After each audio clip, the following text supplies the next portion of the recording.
The great chamber of the Galactic Council buzzed with quiet voices. 12 different alien races sat around a massive curved table that gleamed under the bright lights. The air smelled of strange flowers and metal, a mix that came from having so many different species in one room. Ambassador Zethkar stood up slowly. His green scales caught the light as he moved. Like all Saurians, he was tall and thin, with bright yellow eyes that never seemed to blink. His long tail swished behind him as he walked to the center of the room. "Honored council members," Zethkar began, his voice deep and rough, "we have a problem, a big problem." The other ambassadors looked at him. Some seemed bored, others checked their data pads. Elder Counselor Veltara, made of living crystal, sparkled as she shifted in her chair. "Another trade dispute?" asked Ambassador Crix from the Insect Collective. His bug-like face twitched.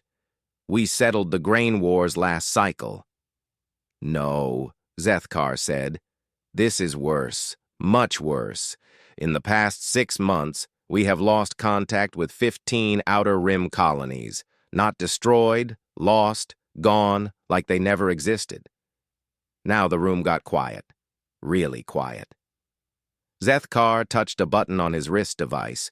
A hologram appeared in the center of the table. It showed a star map with red dots marking the lost colonies. "The attacks follow a pattern," Zethkar continued. "They hit fast. They hit hard. When our ships arrive, they find empty cities, no bodies, no signs of fighting. The colonists are just gone." Ambassador Thurin of the Stone People leaned forward. His rock-like face showed confusion. "Pirates? Slavers?" "We thought so at first," Zethkar said. "But pirates leave wreckage. Slavers leave evidence. These attackers leave nothing. Nothing at all, except for these." The hologram changed. Now it showed strange metal pieces. They were twisted and burned, covered in marks that looked like writing. "Our scientists cannot read these symbols," Zethkar said. "They are not from any known language in the galaxy." Elder Counselor Veltara made a sound like wind chimes. When she spoke, her voice was like music. "How strange. These markings remind me of something. Something very old." "Old?" Zethkar asked. Veltara stood up. Her crystal body caught the light and threw rainbows around the room. "They look like the marks from the old stories, the Terran Wraith legends." Several ambassadors laughed. Ambassador Crix made a buzzing sound that meant amusement. "Elder Veltara, surely you do not believe in children's stories?" "Children's stories?" Veltara's voice got harder. "Perhaps. But every culture in this galaxy has tales of the Earth warriors, the human ghosts who could appear anywhere and strike without warning." "Humans are extinct," said Ambassador Yorin of the Gas Breathers. His voice came through a translation device because his people spoke in chemical signals. "They destroyed themselves 5,000 years ago. Everyone knows this." "Do they?" Veltara asked. "Or is that just what we tell ourselves to sleep better at night?" Zethkar cleared his throat. "With respect, Elder, humans are myths, legends, stories told to scare young civilizations away from nuclear war." "Maybe," Veltara said. "But the old records speak of humans as the most dangerous species in the galaxy. They could survive anywhere. They could adapt to anything. They never gave up, no matter how hopeless things seemed." "All the more reason they could not have survived their own wars," Ambassador Thurin said. "A species that violent would destroy itself." Veltara looked around the room. Her crystal face was hard to read, but her voice was thoughtful. "Perhaps. Or perhaps they found a way to survive what we thought would kill them." Ambassador Crix buzzed again. "Elder, you speak as if humans were real, as if they posed some threat." "I speak as someone who has lived for 3,000 years, Veltara said. "I remember when these myths first appeared in our databases, right after the Great Silence from Earth." The room got uncomfortable. Nobody liked talking about the Great Silence. It was ancient history, boring history. The Great Silence was a nuclear holocaust, Zethkar said firmly. Earth went quiet because there was no one left to send signals. So we have always believed, Veltara agreed. But what if we were wrong? What if the silence was not death, but hiding? Ambassador Yoren's translation device clicked. This is foolish talk. Even if humans survived, what could they do? They had primitive technology, no space travel beyond their own solar system. That was 5,000 years ago, Veltara pointed out. Much can change in 5,000 years. Zethkar looked frustrated. His tail lashed behind him. Elder Veltara, with great respect, we face a real threat today. We need real solutions, not ghost stories. Veltara sat down slowly. The light dancing around her seemed dimmer now. Of course, Ambassador. Forgive an old being's wandering thoughts. But privately, Veltara was thinking about something else. Something she had not told the council. Last week, her people had found something buried under their oldest city. Something that made her crystal heart sing with fear. It was a human artifact. And it was not 5,000 years old. It was recent. Meanwhile, far away on the frontier world of Kepler 442b, a human family was eating dinner. They did not know they were human, of course. They thought they were Calarian colonists, just like their neighbors. The memory wipes had been very thorough. But in the forests around their town, shapes moved in the darkness. Shapes that watched and waited and remembered everything the galaxy had tried to forget. The shapes wore armor that bent light around them. They carried weapons that could tear holes in space, and they were taking notes on everything they saw. Soon, very soon, it would be time for the galaxy to remember why humans had once been feared. Soon, the legends would come home. 3 months had passed since the council meeting. Zethkar wished he could forget that day. He wished Elder Veltara's words did not echo in his mind every night. Now he stood on the bridge of the Confederate warship Talon's Edge, staring at something that made no sense. "Report," he ordered Captain Ixara. The captain was a member of the Void Dancers, a species that lived in zero gravity. Her long, thin body floated near the command chair, held in place by magnetic clamps. Her large black eyes reflected the lights of the bridge. "We arrived at the Zerion system 6 hours ago," Captain Ixara said. Her voice was soft, like a whisper in space. "What we found defies all logic." The main screen showed the Zerion system. 5 planets orbited a yellow sun. Everything looked normal. "I do not understand," Zethkar said. "The system appears fine." "That is the problem," Captain Ixara replied. "Yesterday, this system had 12 billion inhabitants. Today, there are none." Zethkar felt cold. None? 0 life signs, no radio signals, no ship traffic, nothing. Dr. Koran, the ship's scientist, floated over to them. She was a member of the Mindweb species, with 6 arms and a head full of tentacles that twitched when she was thinking. "Ambassador," Dr. Koran said, "I have been studying the data for hours. The cities are intact. The power stations still work. The defense platforms are online. But there is no one there." "Evacuation?" Zethkar suggested, though he knew it was impossible. 12 billion people? Captain Ixara shook her head. "That would take years. And where did they go? We found no ships leaving the system." Dr. Koran's tentacles twitched faster. "There is something else. Something in the planetary database. A message." The main screen changed. Now it showed text in dozens of languages. Most were ancient, dead for thousands of years. But at the bottom was a line in modern galactic standard. "We remember, we return, we reclaim." The bridge got very quiet. "Run a language analysis on the ancient scripts," Zethkar ordered. Dr. Koran worked at her station. Her 6 arms moved across multiple keyboards at once. Most of these languages died out over 3,000 years ago, but the ship's computer recognizes one of them. She paused. Her tentacles stopped moving. Well? Captain Ixara asked. It is Terran Standard. The language of Earth. The language of humans. Zethkar felt his scales go cold. That is impossible.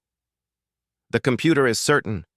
This message was written by humans, or by someone who knows their language very well. Captain Ixara looked at the screen. But humans are extinct, dead for 5,000 years. So we have always believed, Dr. Koran said quietly. Over the next week, more reports came in. The Nexus system, the Bright Star colonies, the mining world of Kashyyyk Prime. All went silent. All left the same message. Zethkar found himself thinking about old legends. Stories his grandmother had told him when he was young. Stories about human warriors who could walk through walls and disappear into shadows. He had thought they were just stories. On the 7th day, they received a distress call from the Thessara system. The capital of the Confederation itself was under attack, but when they arrived, they found no battle, no destroyed ships, no signs of fighting. They found something worse. The outer defensive ring, 50,000 automated weapon platforms, was still active, still responding to commands. But when the platforms tried to target enemy ships, they found nothing. The enemy was invisible. Captain Ixara played the last transmission from the defense commander. Unknown vessels approaching, weapons locked, firing. Then silence. The weapon platforms had fired into empty space. Their sensors showed no targets, but something had destroyed 300 defensive stations in 30 seconds. Stealth technology, Captain Ixara suggested. No, Dr. Koran said. Our sensors can detect any known stealth system. This is something else, something new. They flew deeper into the system. The capital world of Thessara Prime looked normal from space. Cities glowed with lights. Ships moved between the orbital stations. But when they tried to contact the surface, no one answered. They sent down a landing team. The report they brought back made no sense. The cities were full of people, but the people were not moving. They stood in the streets like statues. Their eyes were open, but empty. Are they dead? Zethkar asked. No, the team leader reported. They are breathing. Their hearts beat. But they do not respond to any stimulus. It is as if their minds are simply gone. Dr. Koran studied the medical data. I have never seen anything like this. Their brains show normal activity, but they cannot think or speak or move. A weapon? Captain Ixara asked. Perhaps. Or something worse. That night, as Zethkar tried to sleep in his quarters, he heard a sound, a soft tapping on his door. He opened it. The corridor was empty, but on the floor was a small metal disc. When he picked it up, words appeared in the air above it. Words in his own language. We know you have been searching for us, Zethkar of the Saurian Empire. We know you remember the old stories your grandmother told you. Soon you will see if those stories were true. Soon you will understand what happened to the people who tried to erase us from history. The words faded. The disc crumbled to dust in his hands. Zethkar looked up and down the empty corridor. His heart pounded in his chest. Somewhere in the darkness, something was watching him. Something that knew his name. Something that remembered when his people were young and the galaxy was different. Something that had been waiting a very long time for this moment. The next morning, Dr. Koran made a discovery that changed everything. Hidden in the deepest archives of the ship's computer, she found files that should not exist. Files about humans that went back not 5,000 years, but 50,000 years. The files told a different story. They said humans had not destroyed themselves. They had been hunted. driven from world after world by an alliance of alien species who feared what humans might become. The alliance had called itself the Purification Protocol, and every species in the current Confederation had been part of it. "Ambassador," Dr. Koran said, her voice shaking, "I think we have been living a lie for 5,000 years." Zethkar read the files. With each page, his blood grew colder. The humans had not been primitive. They had been brilliant. They had not been violent. They had been defending themselves. And they had not died. They had run. "If this is true," Zethkar whispered, "then we are not the victims here. We are the descendants of murderers." Outside the ship, something moved in the darkness between the stars. Something vast and patient and very, very angry. The children of Earth were coming home. And they remembered everything. Elder Veltara stood in the deepest tunnels beneath Thessera Prime. Around her, archaeologists worked with careful tools to uncover what lay hidden below the capital city. Their lights cast strange shadows on the ancient walls. "How deep?" Veltara asked. Professor Zekim looked up from his excavation. He was a dust walker, his sandy brown skin perfect for working in dry places. 15 meters below our oldest foundations. These ruins are at least 6,000 years old." Veltara moved closer to examine the wall. Her crystal body glowed softly in the darkness, providing extra light for the workers. What she saw made her heart sing with terror. The symbols carved into the stone were unmistakable. She had seen them in the old archives, the forbidden files that most people thought were myths. These were human letters, human words, human names. "This was a human settlement," she whispered. Professor Zekim nodded. His face was grim. Not just any settlement. According to the markings, this was New Geneva Colony. Population, 4 million humans. Veltara felt cracks form in her crystal skin. 4 million. What happened to them? "We found mass graves 3 levels down," Professor Zekim said quietly. "Men, women, children, all buried in a hurry. The dating shows they died exactly 5,000 years ago. The same time as the Great Silence. The same time humans supposedly destroyed themselves." "Professor," Veltara said, her voice shaking, "I need you to send a message to the Confederation Archive. Tell them to open the classified historical files. All of them." "Elder, those files are sealed for a reason. The reason no longer matters. Open them." 3 hours later, Veltara sat in her private chamber, reading files that had been hidden for 5 millennia. With each document, the truth became clearer and more horrible. There had been no human civil war, no nuclear apocalypse, no self-destruction. There had been the Purification Protocol. Veltara read the battle reports, the strategic documents, the communication logs between the Allied fleets. Her people, the Prism Collective, had provided the shields that protected the Alliance ships from human weapons. The Saurians had contributed their fast attack vessels. The Stone People had built the massive siege engines. Together they had hunted humans across 1,000 worlds. The files contained videos. Veltara watched her ancestors bombard human cities from orbit. She saw Saurian ships chase human refugee vessels into deep space. She watched Stone People warriors burn human libraries and schools. The humans had fought back. They had fought with desperate courage and brilliant tactics, but they were outnumbered 1,000,000 to 1. In the end, they had run.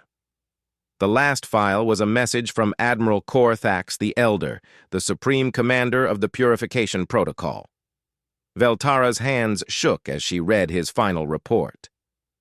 "The human fleet escaped into the galactic void. We pursued them to the edge of known space, but they vanished into the dark matter storms. Our scientists believe no ship can survive in that region for more than a few months. The human problem is solved. We have achieved galactic peace." Veltara closed the file. Outside her window, the city lights of Thesara Prime sparkled in the darkness. A city built on the graves of 4 million humans. A city that might soon become a grave itself. Far above the planet, Admiral Korthax the Younger commanded the largest defensive fleet in Confederation history. 2,500 ships surrounded the capital world in perfect formation. But Korthax was worried. In the past week, deep space monitors had detected strange signals coming from the galactic void, energy patterns unlike anything in their databases. "Report!" he ordered his sensor operator. Lieutenant Vextar, a young void dancer, floated over her instruments. "The energy sources are moving, Admiral, toward the core worlds." How many sources? Difficult to say. The dark matter storms interfere with our long-range sensors.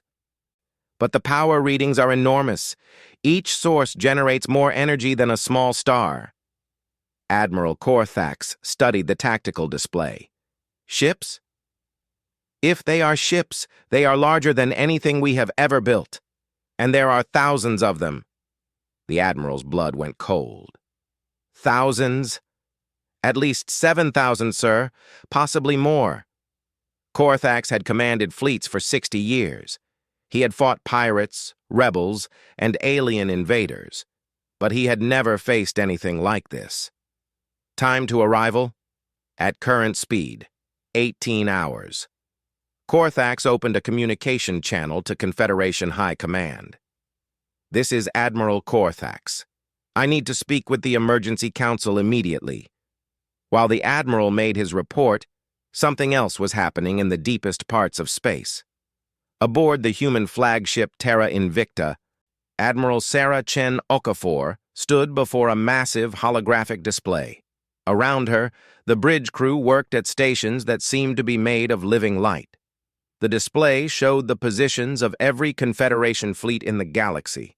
Red dots marked enemy ships. Green dots showed human forces. There were a lot more green dots than red ones. "Status report," Admiral Chen Okafor commanded. Commander Elena Vasquez, her second-in-command, stepped forward.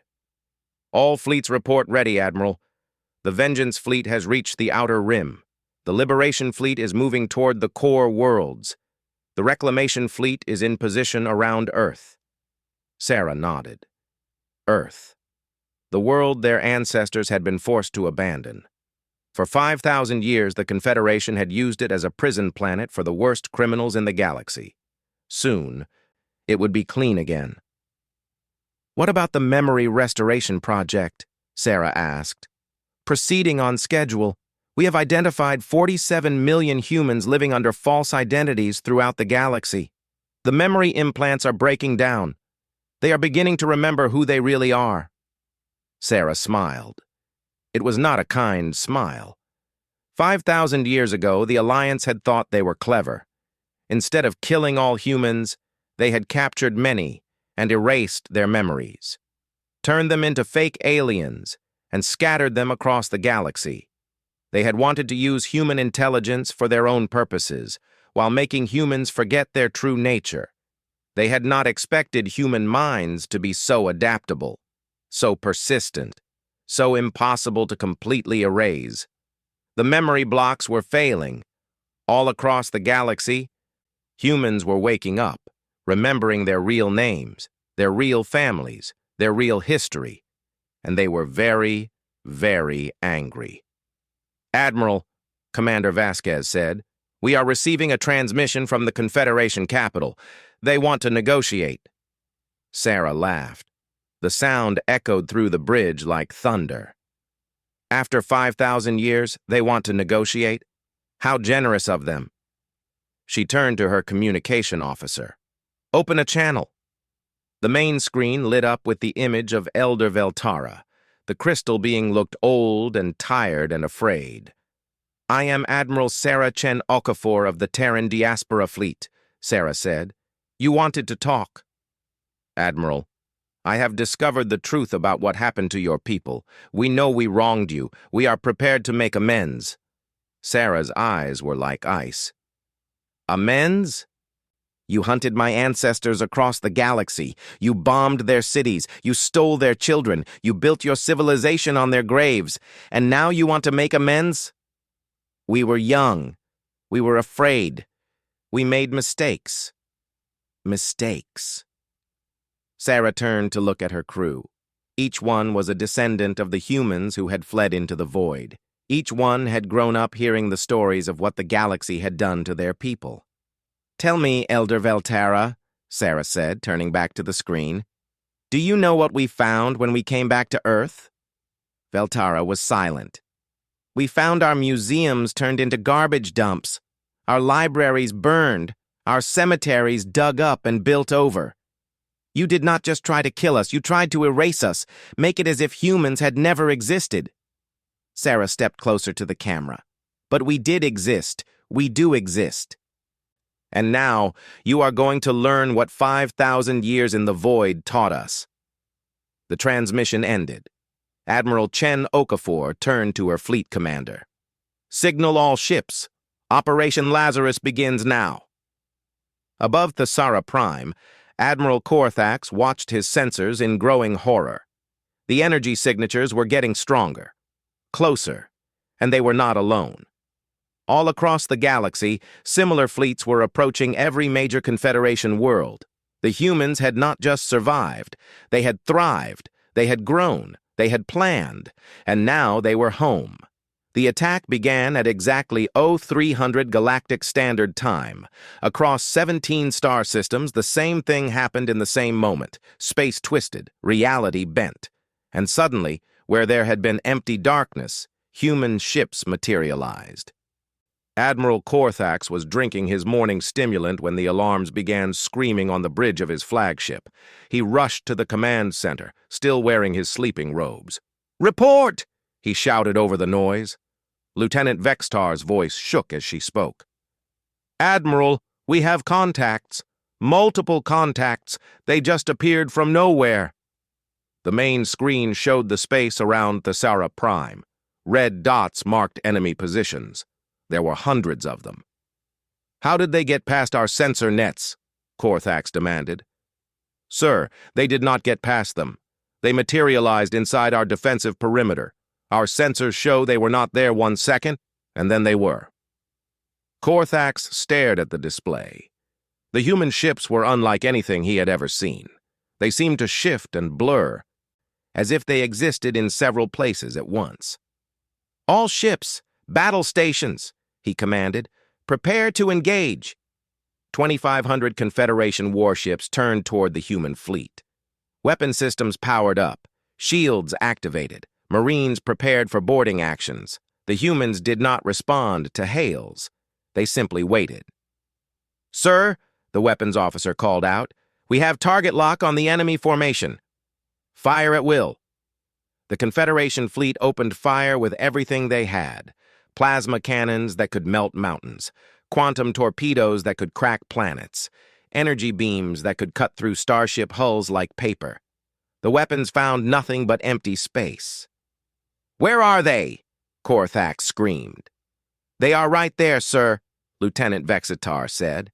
"Sensors show the ships in the same position, but our weapons pass right through them. Shields?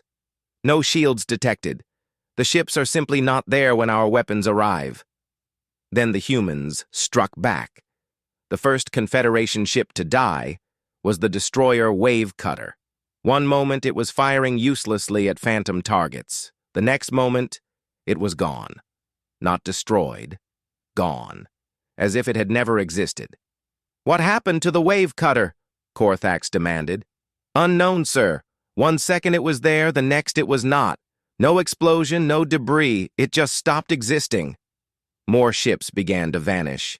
The cruiser Starpiercer, the battleship Mountain Mover, the carrier Bug Swarm. Each one simply ceased to be. The human ships moved through the Confederation formation like ghosts. They appeared, struck, and vanished again. Confederation weapons could not touch them. Confederation shields were useless against their attacks. In 6 hours, Admiral Korthax lost 800 ships. He had not destroyed a single human vessel. Similar battles raged across the galaxy. The result was always the same. Confederation fleets built over centuries vanished like smoke. Human ships danced through space and time, untouchable and unstoppable. On the Saurian homeworld, General Vexkoth watched his planetary defense grid collapse under human assault. Weapons that had protected his people for 1,000 years fired uselessly into empty space, while human ships appeared inside the planetary atmosphere itself. On the gas-breather colonies, Admiral Noxira tried to ram human ships with her heaviest battlecruisers. The Confederation vessels passed through the human ships like they were made of light, then exploded from the inside as something tore them apart on a molecular level. The Stone People tried to hide their fleets inside asteroids. The humans found them anyway. The Rocky warriors watched in terror as their enemies walked through solid stone to destroy their ships with weapons that turned matter into energy. Panic spread across the galaxy. How do you fight an enemy you cannot touch? How do you defend against weapons that ignore all known physics? On Thessera Prime, the Emergency Council met in their deepest bunker. Elder Veltara sat at the head of the table, her crystal body dim with stress fractures. "Report from all fronts," she commanded. Ambassador Zethkar read from his data pad. Saurian Third Fleet, destroyed. Gas Breather Defense Force, destroyed. Stone People, Home Guard, destroyed. Insect Collective Battle Swarm, destroyed. His voice broke. In 12 hours, we have lost 60% of our total military strength. And human losses? Elder Veltara asked. 0 confirmed kills. We have not even scratched their paint. The room fell silent. How is this possible? Ambassador Thurin demanded.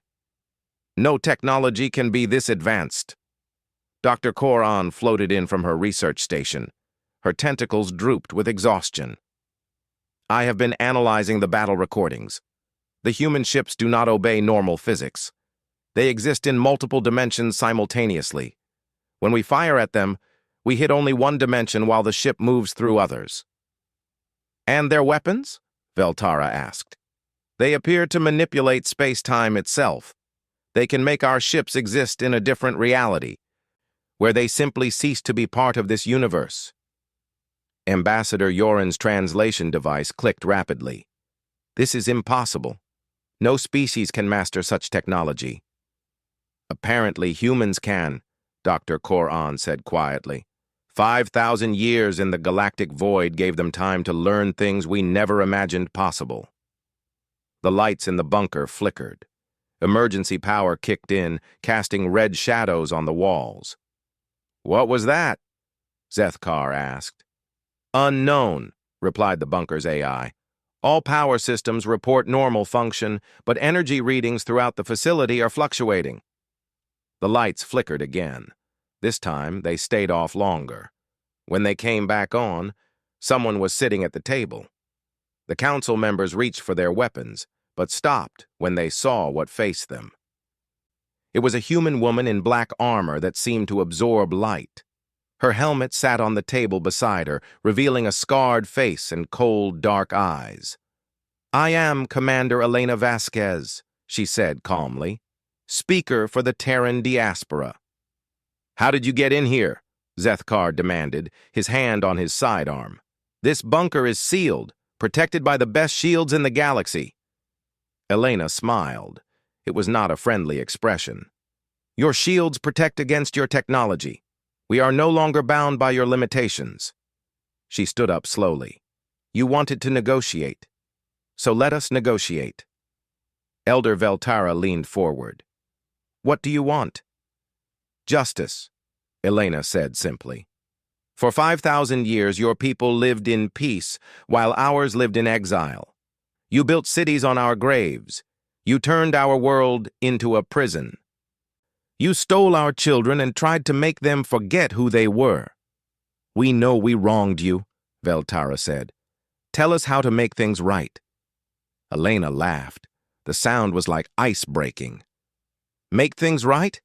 You think there is a way to repair 5,000 years of genocide? She walked around the table, looking at each council member in turn. "But we are not like you. We do not kill civilians. We do not destroy worlds. We are still human." She stopped in front of Veltara. "Here are our terms. You will surrender all military forces immediately. You will return Earth and the 47 former human colonies to our control. You will release all humans held under false identities, and you will submit to human oversight of this galaxy." "And if we refuse?" Ambassador Thurin asked. Elena turned to look at him. "You have lost 60% of your fleet in 12 hours. Our main battle group has not even arrived yet." The lights flickered again. This time, when they came back on, holographic displays showed the space around Thesara Prime. The council members gasped. Where there had been empty space, a massive fleet now waited. Ships larger than any vessel in the galaxy floated in perfect formation. Their hulls gleamed like mirrors, reflecting the light of the system's star. 7,000 ships, Elena said quietly, each one capable of destroying everything you call civilization. This is what 5,000 years of human anger looks like. She put her helmet back on. "You have 24 hours to decide. Surrender or face the consequences of your ancestors' crimes." Elena walked toward the bunker wall.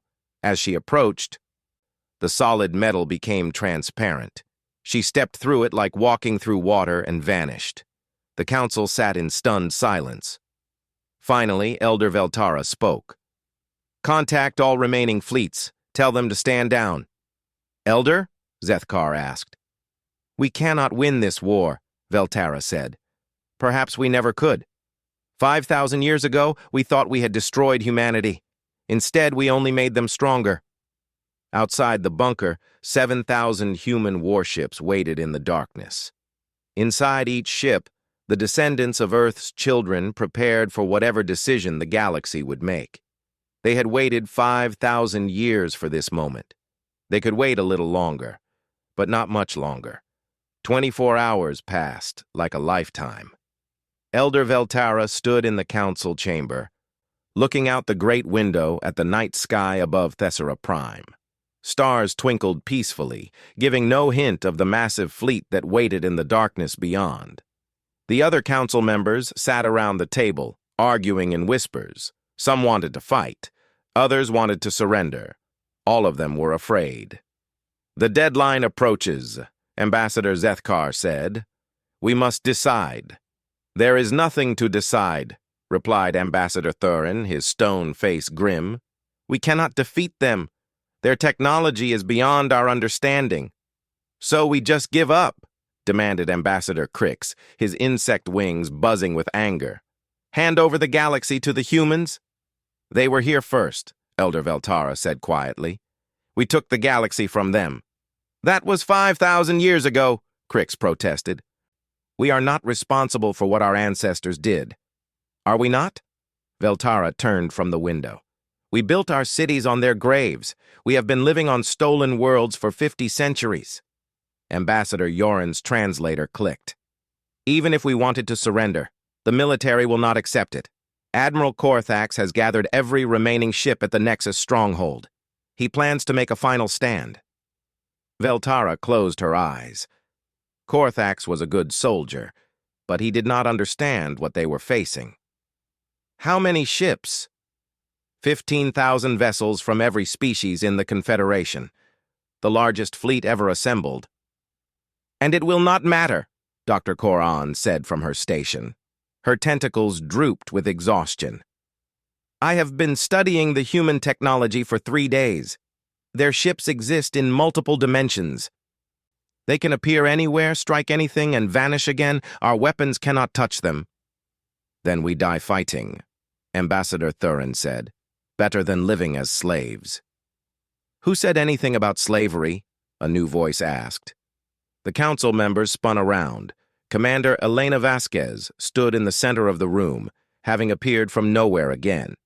This time, she was not alone.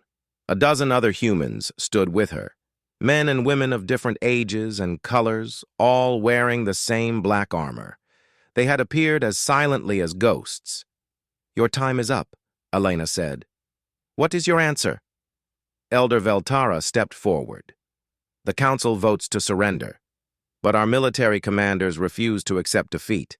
They have gathered at the Nexus stronghold." Elena nodded. "We know. Admiral Korthax thinks he can win with numbers. He is about to learn otherwise." She touched a device on her wrist. "Admiral Chen Okafor, this is Commander Vasquez. Execute Order Revelation." High above Thesara Prime, space began to change. The first sign was a ripple, like looking at the stars through water. Then the ripple grew larger, distorting light and shadow. The distortion spread across the sky until it covered half the planet, and then the human fleet decloaked. 7,000 warships materialized above the capital world. Each vessel was the size of a small moon, their hulls gleaming like black mirrors. They floated in perfect formation, blotting out the stars. On the planet below, every person looked up at the sky in terror and wonder. The ships were so large they could be seen clearly even from the surface. They hung in space like dark gods, silent and terrible. The council members stared through the chamber window, speechless. 7,000 ships, Elena said calmly. Each one carries more firepower than your entire military. This is what humanity built during our exile. Ambassador Crix's wings had stopped buzzing. Impossible. No civilization could construct such a fleet. No single civilization, one of Elena's companions said. He was an older man with gray hair and kind eyes that held steel beneath. But we are not a single civilization anymore. We are something new. I am Admiral Sarah Chen Okafor, the man continued.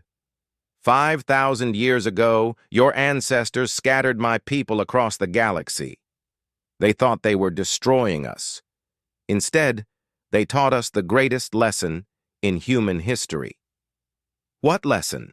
Elder Veltara asked. That when you try to break humanity, we do not shatter, we evolve. Admiral Chen Okafor walked to the window. We spent 1,000 years just surviving in the void. We spent another 1,000 years learning to thrive there. We spent the next 3,000 years becoming something your ancestors never imagined possible. He turned back to the council. We learned to think in 11 dimensions. We learned to manipulate dark matter. We learned to step between realities. We became masters of forces that your science cannot even measure. But most importantly, Elena added, we learned patience, we learned to plan, and we learned to remember. A new voice spoke from the communication system. It was Admiral Korthax. Thesara Prime, this is the Nexus Defense Fleet. Do not surrender to the humans. We have 15,000 ships. We can defeat them. Elena smiled. Admiral, you can hear us, can you not? I can hear you, human, and I can see your pathetic fleet. 7,000 ships against 15,000. The math is simple. Is it? Elena looked at Admiral Chen Okafor. Show him. The space around the Nexus stronghold filled with light. Human ships appeared everywhere, not hundreds, not thousands, tens of thousands. They materialized in perfect formation around the Confederation fleet, a sphere of dark vessels that stretched beyond the horizon. Admiral Korthax's voice shook. That is impossible. Our sensors showed only 7,000 ships.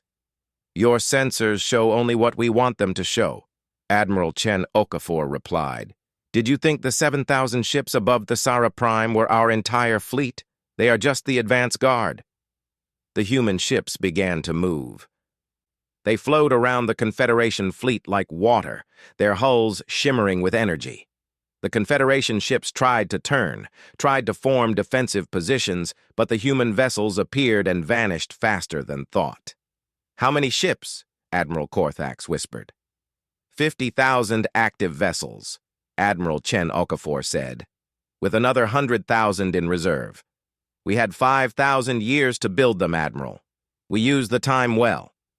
The Confederation fleet opened fire. Every weapon on every ship discharged at once. filling space with enough energy to boil a star. The human ships were not there when the weapons arrived. Then the humans fired back. They did not use energy weapons or explosives. They used something far more frightening.